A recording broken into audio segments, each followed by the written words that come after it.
Wow, I'm so excited for you to hear from my dear friend, Nickell. He is an advisor in Iron Forums, and he loves the Lord. And I'm so excited for you to be encouraged about his journey in the wilderness, 8 states in 8 years, and the way he came to the Lord later in his life, became passionate about the gospel of Jesus Christ, how it transformed his life, his family, his time as a granddad, his time in the professional world. I'm so excited for you to hear from my friend, Nick. Welcome to Belief Builders. I'm Matthew Eford. Join me as I sit down with individuals who have found strength, direction, and purpose through their faith. We'll look at the moments that tested their beliefs, the experiences that strengthened them, and the wisdom they've gained along the way. Join us as we build our faith one conversation at a time.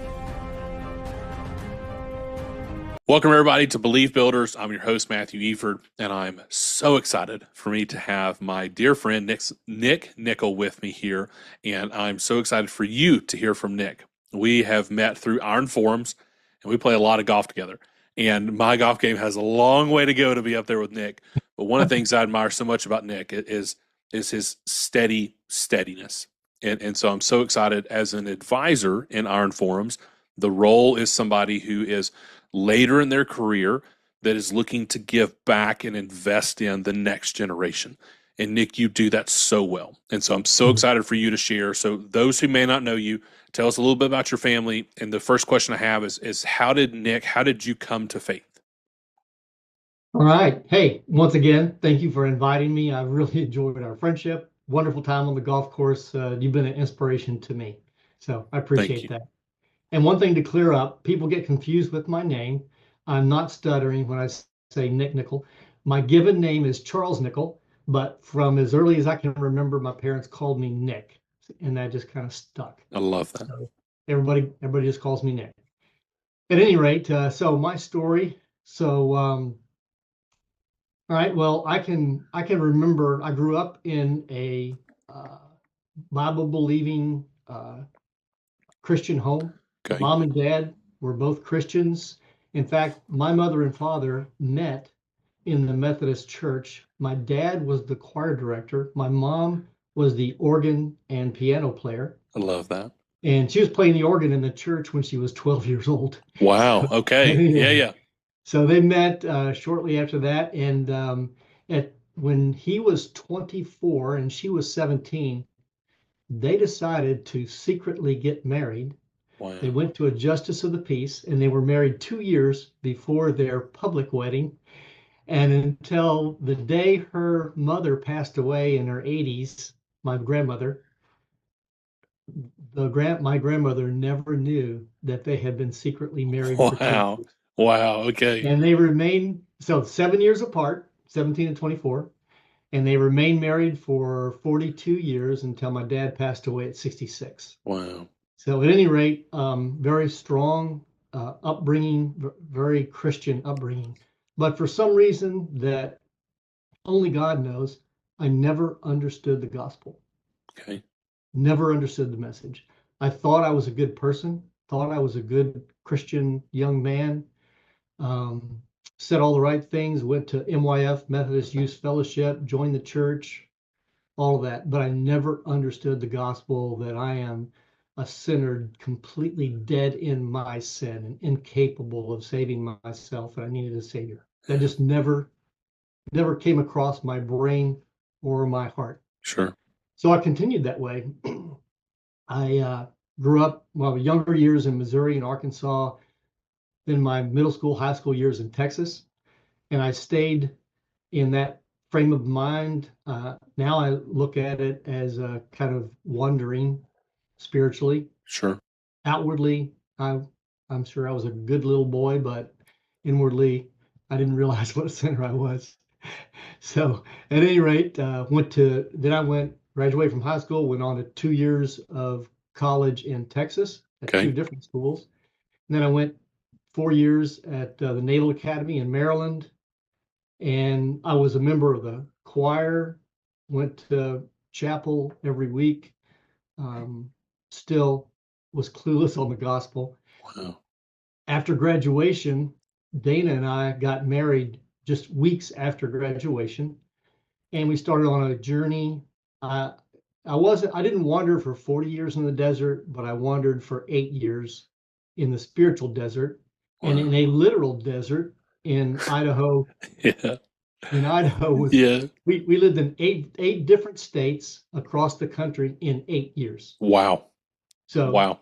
from Maryland to Texas, back to Florida, across to Idaho, back east to Rhode Island, up to New York, and then we finally settled in South Carolina 8 years after I graduated. Wow. And we went to church in all those states, thought we were Christians in all those states, and for whatever reason, still I was in a spiritual desert Okay. wandering. Like I said, Idaho, I would from our little apartment in Idaho, I would get on the bus every day, ride the bus 2 hours into the middle of the Idaho desert, where there was a Navy nuclear reactor where they trained us on how to operate reactors. It was the exact replica Wow. of a aircraft carrier nuclear power plant. So that's how we learned to operate it. And they put it out there because if there were any mistakes, they didn't want to Sure. Yeah. irradiate Sure. a lot of people. So anyway, we wandered across those 8 states. Then when we settled in South Carolina, we just went to a church that was recommended by some of my Navy nuclear friends who had moved there before I did. It was a Presbyterian church, PCA, Okay. a fairly conservative denomination. And for the first time in my life, I actually heard the gospel message. Wow. And that pastor spoke in such clear terms. You've heard sermons on he's got to be one of three things: a liar, a lunatic, or the Lord. Yeah. Old C.S. And Lewis. Yeah. he preached that sermon, and he had the nerve to stand there in the pulpit and preach to all of us out there that we were sinners. And Dana and I, my wife Dana and I were like, he doesn't know us. He doesn't know if we're a sinner or not. And that's how lost we were. Yeah. But eventually, like I said, through his preaching, we came to understand the truth, gave our hearts and lives to Christ, Love that. raised all four of our kids in that church over the next 3 decades. Were nurtured by the folks there. And it came to be just a wonderful place for us to grow up together. Wow.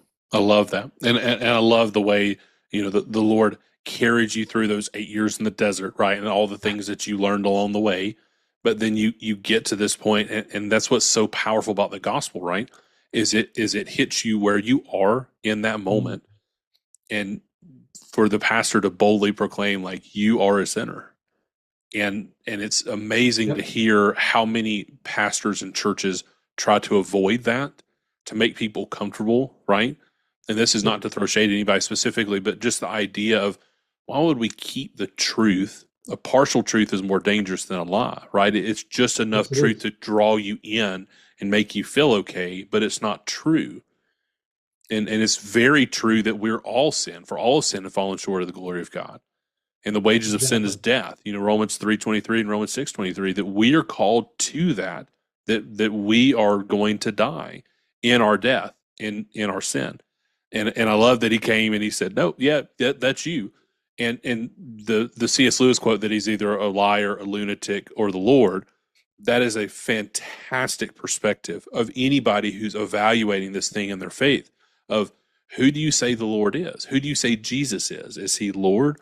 Is he a liar, or is he crazy? Is he a lunatic? And I love that he shared that. So think back now. You're a few decades removed from that saving transformation of your faith. It's radically changed you. It's radically changed your boys, your family, your Mhm. entire shift.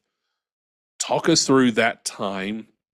What are some things that you have learned that have helped you practically in your faith, that you found, this is something I do that helps me engage in my faith and allow my faith to influence my decisions? That's really the goal, is how do we allow our faith to impact us on a daily basis? What advice would you have? So I think it was John Maxwell who said there's only one thing more painful than learning from experience, and that's not learning from experience. Oh, that's a So fantastic point. Yeah. I have a ton of experience, so I should be very wise if I'm really learning from my mistakes. At any rate, so I guess I like to keep things kind of short and easy to remember. And when I'm at a crossroads, I like to think of myself at a literal crossroad. And what you do when you're at a crossroad is, like you learned as a kid, stop, look, and listen. So if I get to a crossroad, a decision, something personally, professionally, doesn't matter. Uh, I've not done that, and I've bolted forward without consulting the Lord or wise counsel, including my wife. And I regretted those decisions. Sometimes I lost money financially. Sometimes I made mistakes in personal relationships. So for me, stop, look, and listen. Stop what you're doing. Look around for wisdom. That can be, certainly it's in scripture. It could also be in readings that you have, other readings. It should be in the friends that you keep. Scripture talks about that. Yeah. And so there's tons of information and knowledge, as you know, especially with the internet, but there's very little wisdom. So if you stop, look, and listen, that's the only way that I know of to get the wisdom that you need to make the right decisions. I love that. Yeah, I love that. Stop, look, listen, right? And to me, so often the first part of that is the stop that I struggle with the most. That I want to just plow through. I just want to keep moving. Momentum.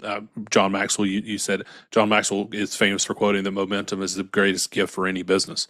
And so, as a business owner, right, I want to keep momentum. But Mhm. in my personal life, in my professional life, this ability to stop, be still, and know that I am God, right? That I can Mhm. stop, I can look, and I can listen. I love that perspective. So take it on the practical side now. When you look at your daily habits, maybe weekly habits, monthly habits, when you look at your life as a dad, as a man of faith in the professional world, what are some things practically that you found that's helped build your faith? Okay. Well, as far as building my faith or good habits or anything, I'll say health. That could be spiritual health, Okay. mental health, Okay. physical health, anything. Um, what I have found is the word that I go to is discipline. Love that. Um, I read something the other day that someone said, a discipline saves us from ourselves. Oh, And, yeah. it's so true that given to our own devices, our own selves, what do? We scroll, we accomplish nothing. And you have to really have some discipline. So the trick is, how do you do that? And I think different things work for different people. I've tried the discipline of putting things in my calendar Okay. to ensure that I will do them. And in some cases that works, in some cases it doesn't. I'll have that daily or weekly reminder in there, and it comes and goes, and I don't do anything about it. Sure. So that's not a cure-all, but it is one technique, and it does work for some things. Another thing that helps me is if I uh, if I put something physically or something in my way, like I put my devotional on my desk so that when I sit down at the computer, I can't possibly start my day without seeing that. Sure. I can't possibly forget it. Another thing that I do is in Iron Forums, we heard a talk one time about physical health, things that you can do there. Sure. And I take a set of dumbbells and I put those at the doorway into my bedroom so that whenever I come or go into my bedroom, I almost trip over them or I have to pick them up and do something with them. Love that. And it's just a way to help me. And then a third thing that I would recommend that this, for some reason, helps me a lot is not necessarily putting something on the calendar before I do it, hoping that I will. But after I've accomplished something, write it down. What I do is if I do my little workout that I do each day, I've got a 6 a.m. slot on my calendar where I'll put workout number 1. And each day that I do a workout, I put WO1. Nice. And then I can look back at the calendar and track, okay, so how have I done? And it motivates me to do more. Sure.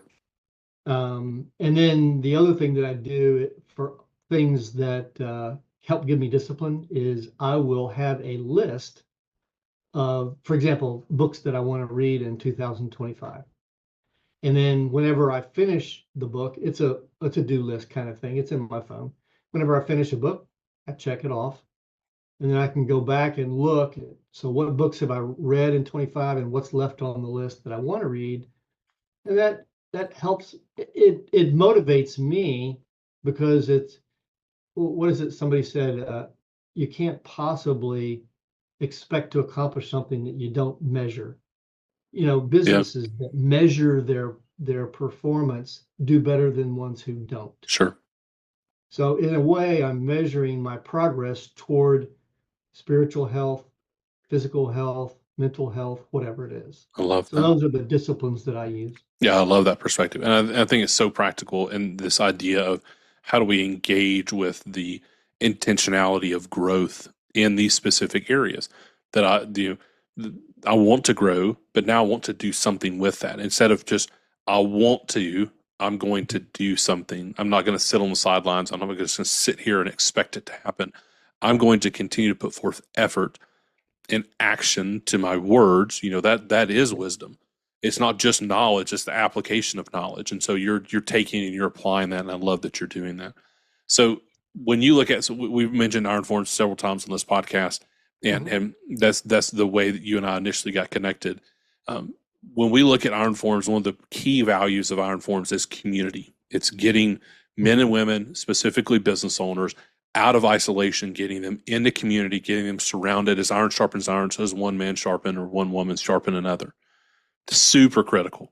Mhm. Now look back over your life, Nick, and give us an example of somebody who significantly impacted your spiritual growth, and tell us something that you learned from them. Give us some encouragement there. Okay. Of course, there are many that I could think of. I got to go back to the very first one, and that was my father. From as early as I can remember, probably as young as 3 years old, my father talked to me about character. He was Yeah. really big on character. And I can still remember his words. He would sit me down and he would say, Nick, people can take away your car. When you grow up, they can take away your car, your house, your possessions. They can take away your wife, your kids. They can take everything away from you, except one thing. They can't take your integrity. Yeah. You have to give that away. Yeah. And Amen. I've never forgotten that. So the biggest decision that we can make as men or women is choose to not give away our integrity. Nobody can take it. Don't give it away. I love that. Well, So what an incredible piece of information. What a foundational bedrock that your dad laid for you. he did. He did. And like I say, it's impacted me my whole life. Yeah, I So love he was really big on, and he also talked about humility. He used the word humble, only the H was silent. He said, Nick, be humble. that. Yeah. Be Yeah, my, humble. my papa used to say the same thing. Yeah, And be humble. Yeah, oh yeah, yep, I love that. Okay, so tell me about this, Nick. Obviously, you look back over your life, the decades you've been walking with the Lord, and not all of it's been great, right? But if you could go back and you see yourself in those moments of struggle, and maybe you as a dad, as a granddad, as a business professional, what advice would you give to somebody who finds themselves in a season of maybe struggle or feeling far from God? They're not hearing from God. That they're in that season of maybe a little bit of angst. What advice would you give to somebody struggling in their faith? Hmm. So first off, I would say be encouraged because all of us struggle in our faith at one point in time or more than that. Yeah. And so you're not alone. But I would say if you're in that situation, to look around and seek out men or women, if you happen to be a female, that you admire, you see the way they live their lives, and set up times that you can talk to them. You know, a lot of times people are willing if they're just asked. Yeah. When I was younger, I would have been far too worried that I would bother an older guy to ask him just to meet with me for a cup of coffee. Sure. I would say don't let that hold you back. Um, you can get through the dry times, and of course there's scripture. Dana and I've been through many times, and there are scriptures that we go to. I texted this to one of my kids just last night, the Philippians verse about do not be anxious about anything, Yeah. but in everything by prayer and petition with thanksgiving, present your requests to God. Yeah. And the peace of God, which transcends all understanding, will guard your hearts and your minds in Christ Jesus. So all that to say, go to God. It will not come back fruitless. You may not hear anything, but you can be assured that if you don't talk to someone, you'll never have a relationship with them. If you don't talk to God, you'll never have a relationship with them. Yeah, I love that distinction. I love several things you shared there, right? I mean, one, we've all been there. And so one of the biggest lies the enemy tells is it's just you, that you're the only one struggling with this. You're the one that's ever thought this way. You're the only one that's ever sinned this way. You're the only one that's ever felt this way. That's a lie straight from the enemy. And he's trying to Mhm. isolate you because you are weaker in isolation than you are within community. It's why God designed us to be within community. Yes.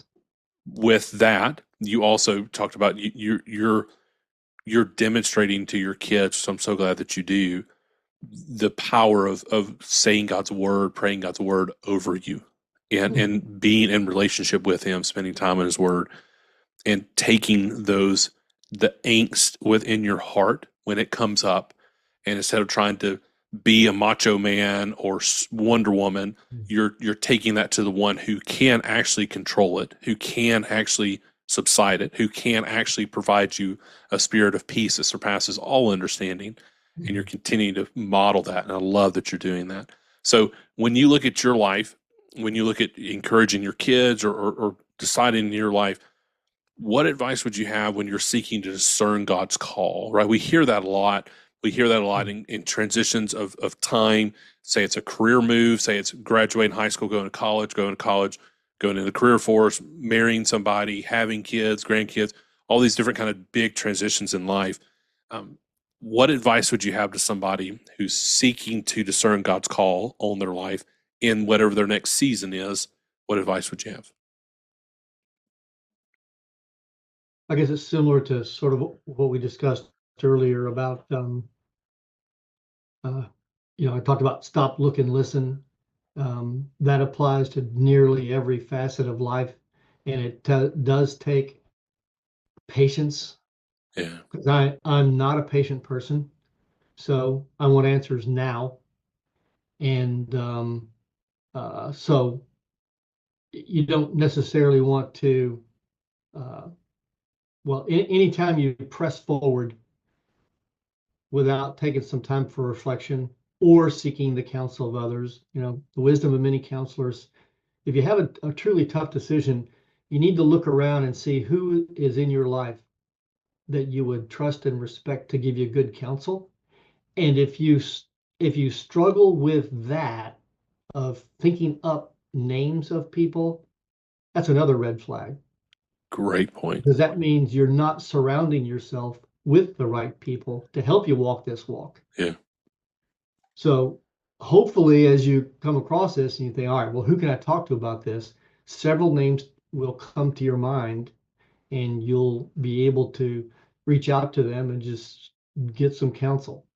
I love that. And there are tons of authors. I would also tell you when you're looking at a decision, there are tons of authors who speak to lots of things. You mentioned C.S. Lewis, Timothy Keller, Dane Ortland, Andrew Murray, a lot of amazing authors who have written books that talk about the heart of God, God's purpose in your life. And so whenever you're talking to friends and other people that you respect, get recommendations for what to read Yeah, that's and a great point. Yeah, yeah, go read. yeah. I've matured so much as a believer, as a man of faith, as a business owner, as a husband, as a father. The more that I've read, the Mhm. more that I read, it's an exponential growth opportunity for you. The more that you can digest information in that way, that somebody spends typically 7 to 20 years on a book. Mhm. They're investing their time, their wisdom, their resources studying, and they spend that time and then they communicate it in a book. And so your path to growth is so much. You can read it in a month. You can read it in a week sometimes, right? Doesn't mean you're going to digest all of it. You may have to go back and reread it. You may have to do that. Mhm. So, are there any specific books in terms of your faith building? I know you called out some incredible authors, and I appreciate you doing that. Is there anyone that really stands out to you that maybe it's in the last 12 months, 18 months that you've read that's really helped encourage your faith? Well, I never truly grasped the depth of the heart of God. In the PCA church, we talk about man's responsibility and God's sovereignty and those things, which is absolutely true in my view. Yeah. But we didn't talk as much about the heart of God.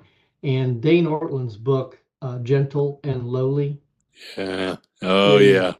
he talks about the heart of God.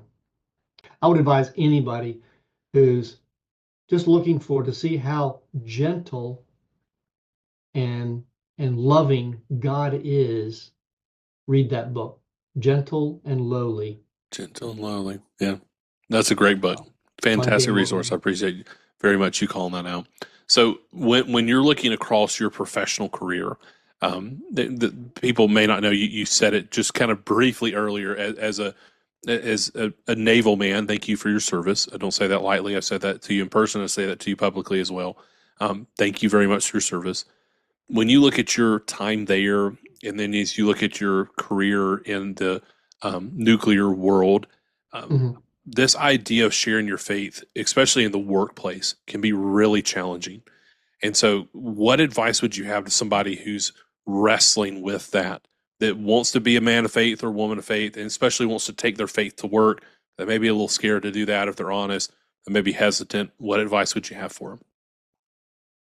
Okay, that's that. And I will tell you that I was not as good at that as I should have been. Sure. And what I've learned over the years and what I try to use now is, so step one is listen. Whenever you're around a group of people, whether you know them or you don't know them or whatever, the most important thing you can do is listen. And I found myself struggling with that even is whenever I'm in a discussion with somebody or particularly a debate, a lot of times I'll get tied up in not listening to them talk because I'm too busy trying to figure out what I'm going to Sure. say when it's Yeah, my sure. turn. So listen, but I guess really to take that further, I heard a speaker many years ago in a leadership South Carolina class, a guy named Bill Daggett, educator known throughout the world, and he was talking to a small group of us, and he talked about what he called the three R's, not reading, writing, arithmetic. Okay. For him, the three R's were relationships, relevance, and rigor. Okay. So the Yeah, tell first me more. thing, so when talking about faith or anything else, the very first thing you can do or you should do is develop a relationship with that person. And how do you do that? Well, you listen, you ask good questions, you get to know who they are. And once you have a relationship with that person, then you will know what is relevant to that person, what's important to that person. And once you understand that, then you can introduce rigor into the relationship because you will know uh, what motivates that person to go in the direction that would suit them the best. And I got to tell you the story that Bill Daggett used Sure. to Yeah, illustrate please. No, this please. concept. He was playing football with his 6-year-old grandson, Jack, and some of Jack's friends. So Jack's the quarterback, and Bill, the grandfather, is the center hiking the ball.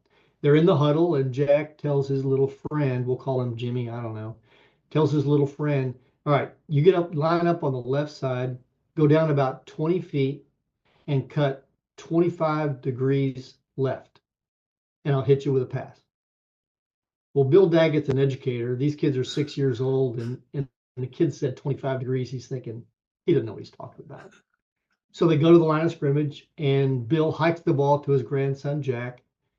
Little Jimmy goes down 20 feet and cuts 90 degrees left, and the pass is overthrown. So little Jimmy comes back to the huddle, and Jack says, he's chewing him out. What are you doing? I said 25 degrees left. Jimmy says, oh, I thought you said 25% left, which is 90 degrees, Yeah. 25% of a circle. So Bill is really scratching his head now. These kids understand those concepts in the first grade. So he said, I'm going to go to their school and talk to their teacher. And he did.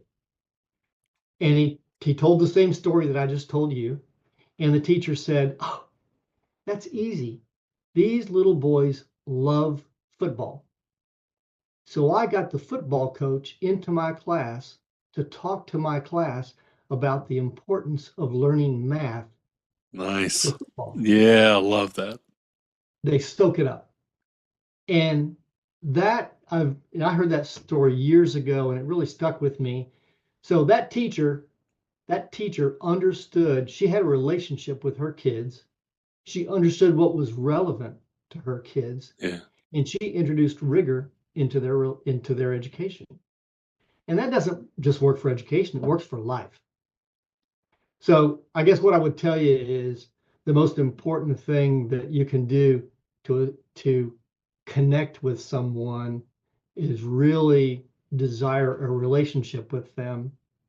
And then you can understand how to share your faith, how to share what's important to you, how to share your values, whatever it is. I love that. Yeah, the way that I've said the first part there is, am I listening with the intent to respond or the intent to understand? Yes. And it changes the game, right? It really does. And so often in conversations we want to be heard instead of hearing. And so I'm so quick and ready to talk over you and like, no, I gotta get my point out there. And it's like, no, why don't you just close your mouth and just listen? We do that in our marriages. We do that as parents. We do that as business owners, as in different cohorts. But specifically, when you're looking to share your faith with someone, I love that perspective. I love the three R's. That what an incredible story with the boys learning about math and the teacher building on the relationships she had, finding something relevant to them, and then encouraging them to go, to calling them to something higher, than infusing rigor in there. I will definitely be using those three R's. I love that so much. So when you look as your time as a dad, right? I mean, you heard the three R's a little bit later in your parenting life, but talk to the dads, talk to the moms, that are listening to this. What advice would you have that you found helpful for you and Dana in transferring faith from one generation to the next? Right, we believe that that's the highest call that we have as parents, is to transfer faith from one generation to the next. So, what advice would you have, maybe outside of the three R's, or a continuation of three R's? What would you say there? So particularly the next generation, as you well know, you're a father, you well know, kids know when you're sincere and know when you're not. They can read right through you. And funny story about Dana and I, when the kids were little, we always thought we were being very secretive. When they were in bed, we would get out the ice cream and have a bowl of ice cream. And we thought they never knew. And when they got older, they were like, "Oh, mom, dad, you just thought you had us fooled." So kids are not fools. They know when you're sincere. So I would say my answer to that is be sincere, be authentic, be truthful, be who you are. Um, let yourself recognize that everyone is unique. I tell people all the time that when you really soak in the fact that every single person in this universe is a unique individual with a unique set of skills, talents, abilities, gifts that no one else on earth has, Yeah. you can't help but appreciate what a jewel, what a nugget that person is in your life. So if you approach people in that way, that's the way to truly appreciate, live your fullest life, appreciate your life to the fullest because you have a relationship with others, and passing along to the next generation.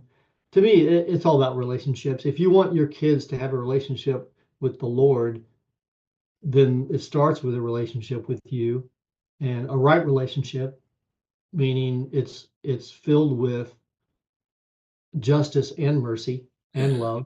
Yeah. I love that. And if you're short on any of them, then that's not real. It's not godly. And Dana and I will both tell you we've made tons and tons of mistakes.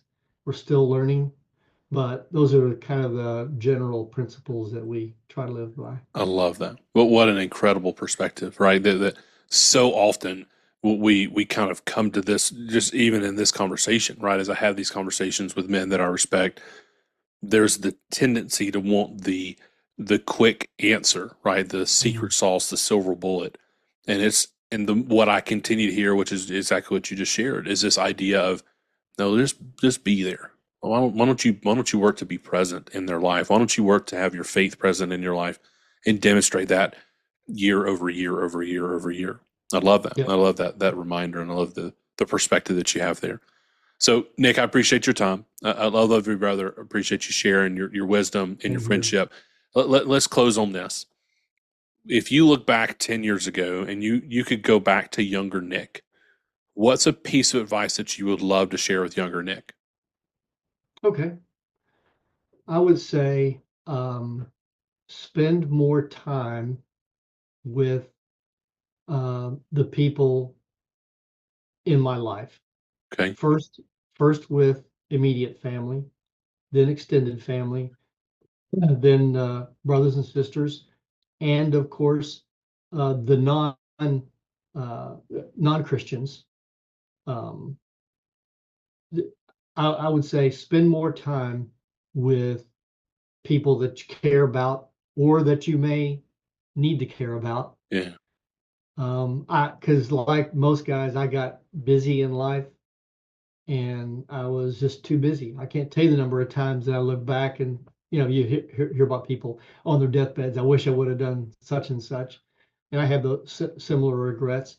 I was an active part of my kids' childhood. I coached them in youth sports and all that, which is the main reason that I left the Navy after 8 years. Dana and I loved the Navy. We loved it, but the family separation was unacceptable for me. I Yeah. was out at sea for months at a time. Yeah. So I would say spend more time with the people in your life.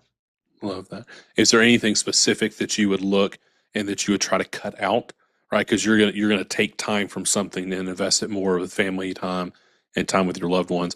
Is there anything that you kind of look to kind of dig a little bit deeper into that you would say, hey, I would love to cut that out?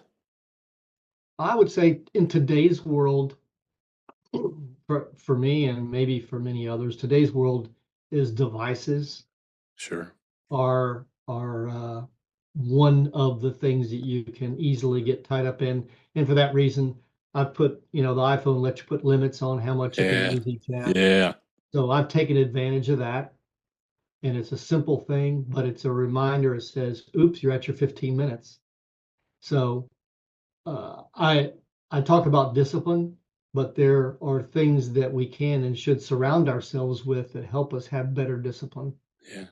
I love So that. The guardrails, right? It's this idea of yeah. how do we see the life that we're wanting, the direction that we're wanting to go, Mhm.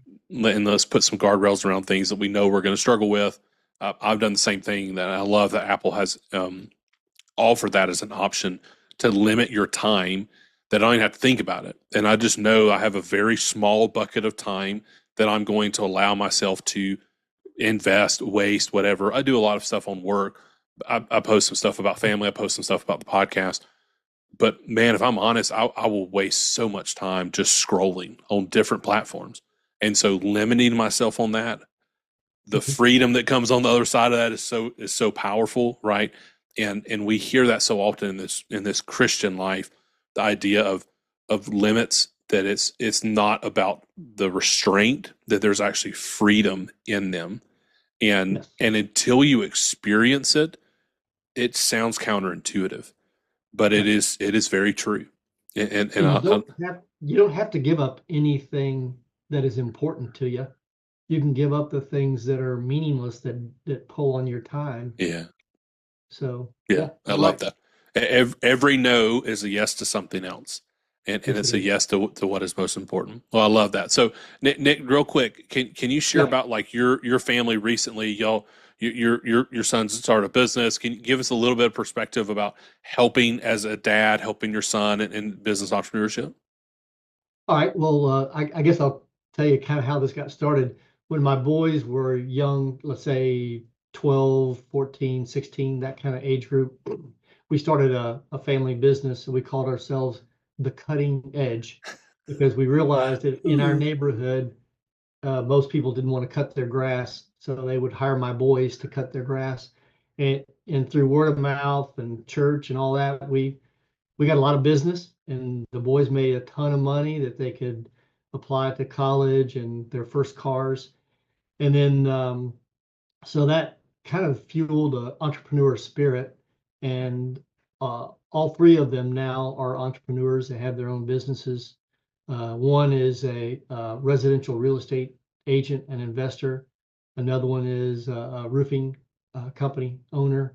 Another one develops software applications and then builds up the software and then sells it to investors. And he's on his third company now. Wow. But that spirit of entrepreneurship, and they team up. They're helping each other with different businesses. And my daughter Julia, who was younger at the time, she um, got into it a little bit with. They were all on the swim team, so they all had pretty good swimming skills. They gave swim lessons during the summer, made a ton of money giving swim lessons, all four of them.